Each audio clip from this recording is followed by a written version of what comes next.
శుక్లాంబరధరం విష్ణుం శశివర్ణం చతుర్భుజం ప్రసన్నవదనం ధ్యాయేత్ సర్వవిఘ్నోపశాంతయే అగజానన పద్మార్కం గజానన మహార్నిశం అనేకదంతం భక్తానాం ఏకదంతముపాస్మహే. ఓం గం గణపతయే నమః.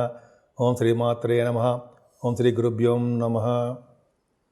మా ఆది ఆస్ట్రాలజీ చూస్తున్నటువంటి మీ అందరికీ పేరు పేరున, అలాగే విదేశాల్లో కూడా ఉంటూ నా వీడియోస్ చూస్తూ నాకు ఫోన్ చేస్తూ ఎంతగానో నన్ను ఆదరిస్తున్నటువంటి మీ అందరికీ కూడా పేరు పేరున నా హృదయపూర్వక నమస్కారాలు.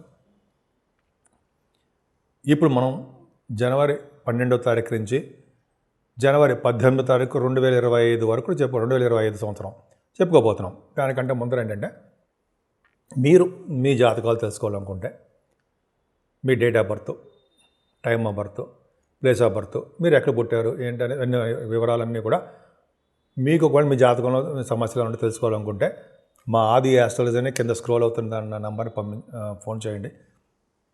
ఒకవేళ నేను ఫోన్ ఎంగేజ్లో ఉంటే మీరు షూటింగ్లో ఉన్నా మీకు వాట్సాప్లో మీరు పెట్టండి. షూటింగ్లో ఉంటే నేను ఫోన్ లిఫ్ట్ చేయలేకపోవచ్చు. షూట్లో ఉంటే మీరు వాట్సాప్లో మెసేజ్ పెడితే నేను చూస్తాను, మీకు ఏం కావాలో చూసి చెప్తే మనం చేద్దాము. సరే, అదే మేము ముహూర్తాలు కూడా పెడతామండి, పెళ్లి ముహూర్తాలని. మేము అంటే నేను అర్థం, ఆది ఆస్ట్రాలజీ తరపున నేను ఒక్కడే ఉన్నాను. పెళ్లి ముహూర్తాలు కానీ, ఒడుగు ముహూర్తాలు కానీ ఇప్పుడు రాబోతున్నాయి కదా, ఒడుగు ముహూర్తాలు కూడా ఉంటాయి. అలాగే గృహప్రవేశ ముహూర్తాలు, మీకు ఏమేమి కావాలన్నా మనం పెడతాము. మీరు ఒకవేళ కావాలనుకుంటే మమ్మల్ని సంప్రదించవచ్చు. నేనే ఫోన్ లిఫ్ట్ చేసి మాట్లాడతా, అసిస్టెంట్లు ఎవరు మాట్లాడరు. ఎందుకంటే నేను మాట్లాడితేనే మీకు సంతోషంగా మాట్లాడాలి, వినాలి అనిపిస్తుంటుంది. సరే, అది పక్క పెడితే ఇప్పుడు మనం జనవరి 12వ తారీఖు నుంచి 18వ తారీఖు వరకు ఎలా ఉందో, మన 12 రాసుల వాళ్ళకి ఎలా ఉండబోతోంది, గ్రహాలు కూడా మారుతూ ఉంటాయి. గ్రహాల యొక్క ప్రభావం ఎలా ఉండబోతోంది, ముఖ్యంగా సూర్యభగవానుడు మారుతున్నాడు 14వ తారీఖుని. అంటే ధనురాశిలోంచి మకర రాశిలోకి వస్తున్నాడు. ఆయన 14 దాకా రావడం వల్ల ఉత్తరాయణ పండుగకాలం స్టార్ట్ అవుతుంది. ఇప్పుడు చెప్పుకుందాం. అది యాక్చువల్గా చివరిలో చెప్తారండి, మొత్తం రెమెడీస్ ఉత్తరాయణ పుణ్యకాలంలో ఏం చేయాలి అనేది మనం చివరిలో చెప్పుకుందాం. మకర రాశి వాళ్ళకి రాశిలోనే రవి ఉండడం వలన ఎక్కువ తెలివిగా ఉంటారని, మీరు ఎక్కువ ప్రయాణాలు చేయవలసి వస్తుంది. ఎప్పుడు కూడా డైనమిజంగా అప్పుడు బాగుంటారు. చాలా చాలా అదృష్టం అని చెప్పచ్చు. ఎందుకంటే 14వ తారీఖు నుంచి మీకు మకర రాశిలో రవి రావడం వలన ఎప్పుడు మీకు చేసే దానాలు, అంటే ఎప్పుడంటే ఆ రోజు చేసే దానాలు, హోమాలు, స్నానాలు విశేషమైన ఫలితాలు వస్తాయి. ఆరోగ్యవంతులుగా ఉండడానికి అవకాశాలు ఎక్కువ ఉంటాయి. ఈ రవితో శనితో కలిసి శుక్రుడు కూడా ద్వితీయ భావంలో ఉండడం వల్ల మీకు ఫైనాన్షియల్ స్టేటస్ పెరగడము, కుటుంబంలో ఎటువంటి ప్రాబ్లమ్స్ ఉన్నా సరే వాటిని అధిగమించి ధనయోగం కలగడానికి అవకాశం ఉంది. ఎప్పుడు కూడా దగ్గర ప్రాంత ప్రయాణాలు చేస్తారు. ముఖ్యంగా సంగీతంలోనూ, యాంకరింగ్ వృత్తిలోనూ, పాటలు పాడే తత్వంలో మీరు ఉంటారు. ఆ పాటలు పాడడం బాగా ఉండడం వల్ల విదేశాలకి వెళ్ళడానికి అవకాశం ఉంది. ఎక్కువగా మీరు ప్రయాణాలు చేస్తుంటారంటే రాహు 3వ భావంలో ఉండే ప్రయాణాలు చేస్తుండే అవకాశం ఉంది. ఈ తోబుట్టువులకి సహాయ సహకారాలు అందిస్తూ ఉంటారు. ముఖ్యంగా రాహు అనేక శుభాలు జరుగుతూ ఉంటాయి. మీ తమ్ముళ్ళకి సపోర్ట్గా మీరు ఎక్కువ ఉంటారు. కాకపోతే అంటే మీ తల్లిగారి యొక్క ఆరోగ్య పరిస్థితుల్లో మీరు శ్రద్ధ వహించవలసిందే. కొద్దిగా ప్రాబ్లమ్స్ వస్తుంటాయి, మెడిసిన్స్ వాడడము జరుగుతూ ఉంటుంది. 4th భావంలో శని చూడడం వలన విద్యలో కూడా ఆటంకాలు ఎదురవడానికి కూడా అవకాశాలు ఉంటాయి. రైతులు కూడా డబ్బులు సకాలంలో చేతికి అందలేకపోవచ్చు. అలాగే పుత్ర సంతాన యోగం కలగడానికి మీకు ఎక్కువ అవకాశాలు ఉన్నాయండి.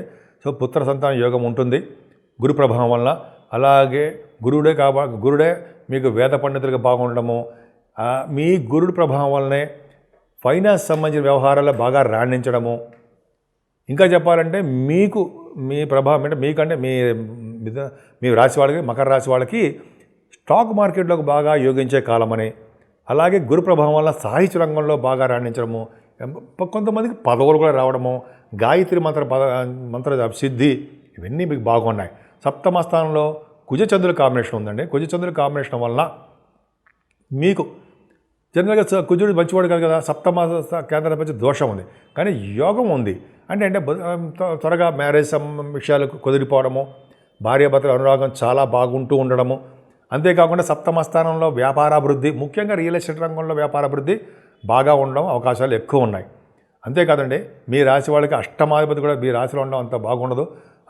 అనారోగ్య సమస్యలు రావడానికి అవకాశం ఉంది. ఆరోగ్యం పట్ల మీరు ఎక్కువ శ్రద్ధ వహించాల్సిందే. రవి అంత మంచివాడు కాదు. మీ ఆరోగ్యం బాగా చూసుకోండి. నమస్కార ప్రియుడు సూర్యభగవానుడు కాబట్టి సూర్యభగవాను ఆరాధన చేస్తే చాలా మంచిది. కానీ భాగ్యస్థానంలో ఉన్న కేతువు మీకు యోగాన్ని ఇస్తూ ఉంటాడు. భాగ్యస్థానంలో కేతువు ఏం చేస్తుంటాడంటే మీకు యోగాన్ని ఇవ్వడంతో పాటు అంటే రియల్ ఎస్టేట్ రంగంలో ఉన్న వాళ్ళకి, సాఫ్ట్వేర్ రంగ ఉద్యోగస్తులకి మంచి అవకాశాలు ఉంటాయి. ముఖ్యంగా పుణ్యనదుల స్థానాలు, గంగా నది స్థానాలు, దైవ దర్శనాలు, శక్తి పీఠాలు, అమ్మవారి యొక్క దర్శనాలు మీరు చేసుకోబోతున్నారు. అంతేకాకుండా మీరు విదేశాలు వెళ్ళడము, అక్కడ ప్రోగ్రామ్స్ ఇవ్వడము, ముఖ్యంగా ఉన్నతమైన విద్య రీత్యా మీరు విదేశాలు వెళ్ళడానికి అవకాశం ఉంది. సాఫ్ట్వేర్ రంగ ఉద్యోగస్తులకి ప్రమోషన్స్ రావడము, మీ పై అధికారుల చేత మన్ననలు పొందుతూ వాళ్ళ యొక్క బ్లెస్సింగ్స్, వాళ్ళ సపోర్ట్ మీకు ఎప్పుడూ ఉంటూనే ఉంటాయి. సమస్య లేదు. అదే మీరు ఏ ఉద్యోగంలో ఉన్నా సరే, ఆడవాళ్ళకి చెప్తానండి, ఆ ఉద్యోగ భద్రత, ఉద్యోగంలో ప్రమోషన్స్ అవన్నీ బాగా రావడానికి అవకాశము మీకు బాగా ఉంది, అద్భుతంగా ఉంది. కుజుడు కారకత్వం మీకు చాలా అద్భుతంగా అంటే బాగా ఉండడానికి అవకాశాలు ఉన్నాయి. ముఖ్యంగా మీ అష్టమాధిపతి అయినటువంటి రవి, భాగ్యాధిపతి అయినటువంటి బుధుడు వైభవంలో ఉన్నారు. అంటే ఫారిన్ కంట్రీస్ వెళ్ళడానికి అవకాశం ఉంది. సన్మానాలు జరుగుతూ ఉంటాయి. మీ వ్యాపారాల రీత్యా ఇంటర్నేషనల్ ట్రేడింగ్ కూడా చేస్తూ ఉంటారు. దాంట్లో కూడా మీకు ఉన్నతమైనటువంటి లాభాలు రావడానికి అవకాశాలు ఎక్కువ ఉన్నాయి. ఈ రవి బుధుల కాంబినేషన్ వల్లనే మీకు సన్మానాలు జరగడము, విదేశాలకు వెళ్ళడము, అప్పులు చేసైనా సరే మీ దేశాలు వెళ్ళి చదువుకోవడము, ఈ విధంగా బాగా ఉంటుంది. భాగ్యస్థానము, దశమస్థానము మీకు యోగవంతంగానే ఉంది. మీ సన్మానాలు బాగా జరుగుతాయి. ఎక్కువ మీరు దైవ దర్శనాలు ఎక్కువ చేసుకుంటూ ఉంటారు.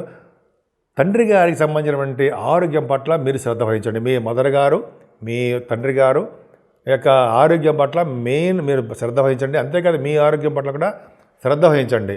ఎందుకంటే మీ ముగ్గురికి కొద్దిగా హెల్త్ ప్రాబ్లమ్స్ రావడానికి అవకాశాలు మాత్రం ఉన్నాయి. అంతేకాకుండా మీరు సూర్యభగవాన్ యొక్క మీరు ఈ వారంలో సూర్యభగవాన్ని ఆరాధన చేసుకున్నా, లేకపోతే ఆదిత్య హృదయాలు చదివినా సూర్యభగవానికి అర్ఘ్యం సమర్పించిన, యోగాసనాలు వేసిన, ఇలాగ గాయత్రి మంత్రం జపం చేసిన మీ సంపూర్ణమైన ఆరోగ్యం కలగడానికి అవకాశం ఉంది. మీ తండ్రి గారికి, మీ తల్లి గారికి కూడా చాలా బాగుంటుంది. ఈ సూర్యభగవాన్ ఆరాధన వల్ల వాళ్ళకి చాలా బాగుంటుంది. ముఖ్యంగా మీరు పూజించవలసిన దేవుడు ఎవరైనా ఉన్నారంటే సూర్యభగవానుడే. సూర్యభగవాన్ ఆరాధన చేసుకోండి. 14వ తారీఖు వచ్చినటువంటి ఈ కార్యక్రమాలు, పుణ్యనదుల స్థానాలు, ఉత్తరాయణ పుణ్యకాలం రావడం వల్ల మీకు చేసే దానాలు, హోమాలు, జపాలు, స్నానాల వల్ల అధికమైన పుణ్యఫలం మీకు వస్తుంది.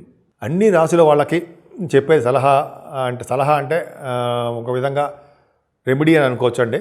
అన్ని 12 రాశులకి, మేషరాశి నుంచి మీనరాశి వాళ్ళందరూ కూడా ఈ వారంలో 14వ తారీఖునే సూర్యభగవానుడు మకర సంక్రమణం చేస్తున్నాడు. కాబట్టి ఆ రోజు ఉత్తరాయణ పుణ్యకాలము. ఆ రోజు చేసినటువంటి స్నానాలు, దానాలు, హోమాలు, లేకపోతే చాలామందికి దానాలు అంటే మీకు తెలుసు కదండి, అవన్నీ చేసుకోవడం వల్ల విపరీతమైన రాజయోగం కలగడానికి అవకాశాలు ఉన్నాయి.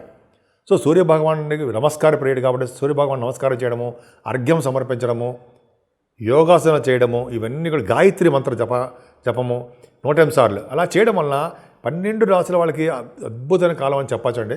అంతేకాకుండా ఈ నెల మొత్తం కూడా అమ్మవారి యొక్క అభిషేకాలు, అమ్మవారి యొక్క పూజలు, శక్తి పీఠాలు దర్శించుకున్నా, లేకపోతే వెంకటేశ్వర స్వామి ఆరాధన కానీ, శివాభిషేకాలు చేసుకున్నా, శనీశ్వరుడికి కొద్దిగా అండి తైలాభిషేకాలు చేసుకుంటూ ఆయన మన ఆశీస్సులు పొందడం వలన మీ 12 రాశుల వల్ల ఉన్న వాళ్ళందరికీ కూడా సర్వ సుఖాలు కలుగుతాయి, సర్వ దోషాలు పరిహారం అవుతాయి. ముఖ్యంగా అమ్మవారి పూజలు చేసుకోండి, సూర్యభగవాన్ ఆరాధన, ఈ 2 చేసుకోవడం వల్ల అన్ని రంగాల్లోనూ మీరు ముందంజలోనే ఉంటారనడంలో ఏమాత్రం సందేహం లేదు. అన్ని విషయాలు మీకు కలిసి వచ్చే అంశాలుగా మీరు బాగా బాగుంటారు.